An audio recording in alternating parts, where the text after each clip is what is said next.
They say you should never poke a sleeping bear, especially if it's the quiet type that just wants to be left alone. I learned that the hard way, or rather, my neighbor did. My name's Alex Thompson, and I thought I'd carved out a perfect little haven in this lakeside retirement village up in Wisconsin. It's the kind of place where folks zip around on those zippy electric scooters to grab mail or chat at the dockside cafe. My cottage hugs the far edge, tucked away with a view of the water, tools neatly stowed, and no drama in sight. That is, until I spotted an extension cord snaking from my outdoor socket like it belonged there, juicing up someone's scooter on my dime. What unfolded next? Let's just say things sparked in ways I never expected. Buckle up, this tale's got more twists than a lakeside trail. Picture this. Our village is scooter central. Heading to the pier for sunset fishing? Scooter. Popping over to borrow a fishing lure from the guy next door? Scooter. My spot's prime secluded, with buffer zones between homes. That outdoor plug? It's for my power tools. I'm an electrical contractor by trade, fixing systems for folks statewide. Keeps life simple. I figured the homeowners association rules would keep things civil, stuff like approved dock colors or fines for overgrown weeds. Some regs make sense. No one wants a neighbor's yard turning into a scrap heap. Others? Pure busybody nonsense. But I play by the book, craving that quiet existence. Lately, I'd rigged up a wildlife zapper around my veggie patch. Rabbits and deer had been raiding my peppers like bandits, wiping out months of sweat equity.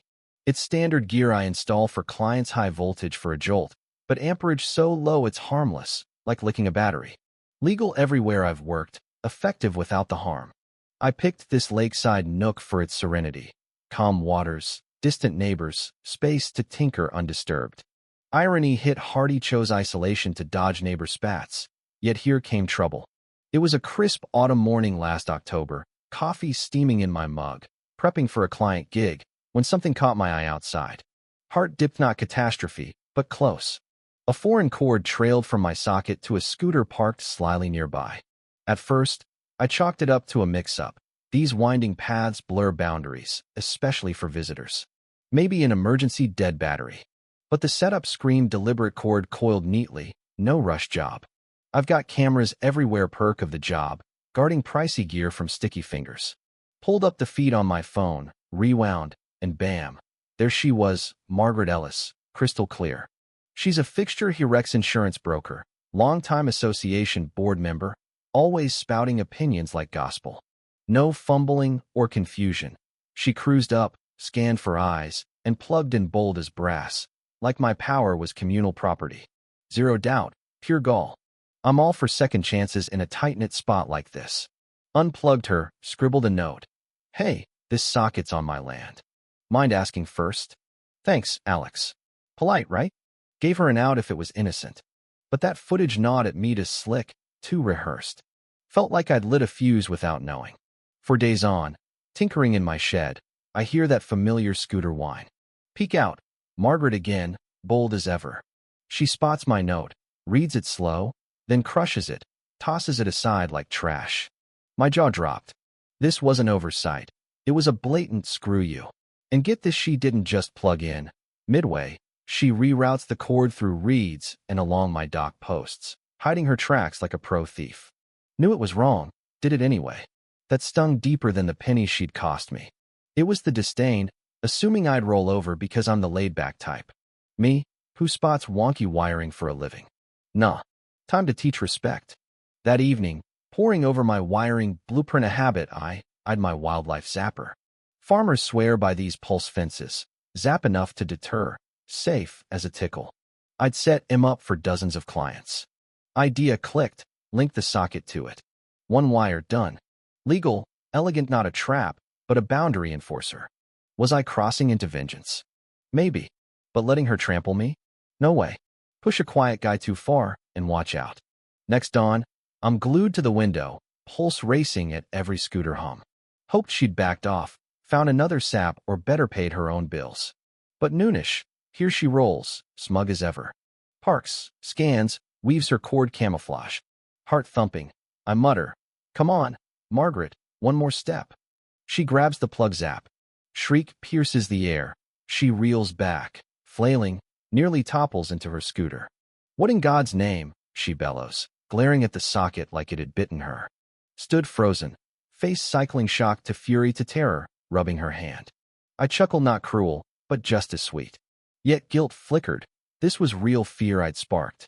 Still, she'd ignored every olive branch. Actions meet consequences. She sped off fuming, and I braced. Entitled folks don't quit easy.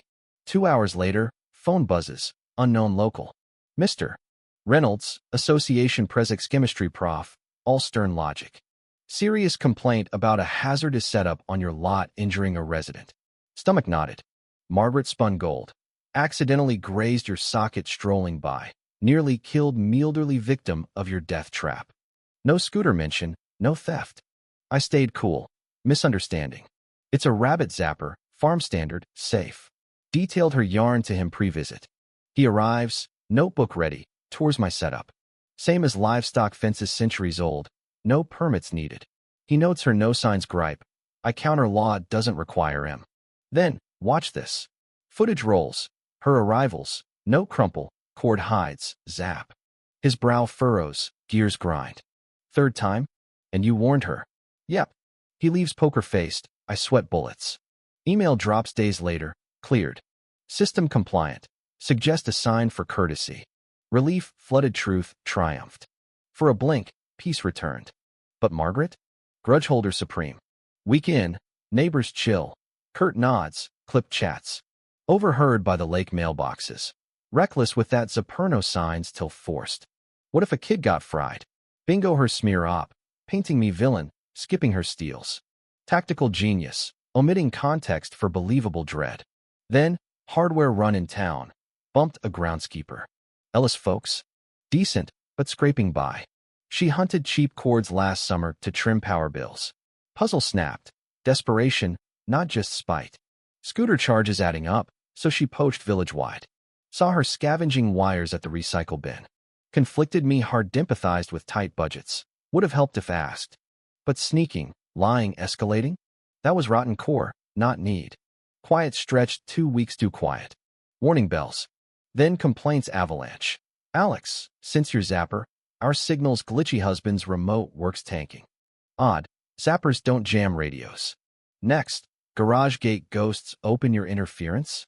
Then, kids monitor screeches nights away. 6 gripes in a fortnight, all vague yet pointed at my gear.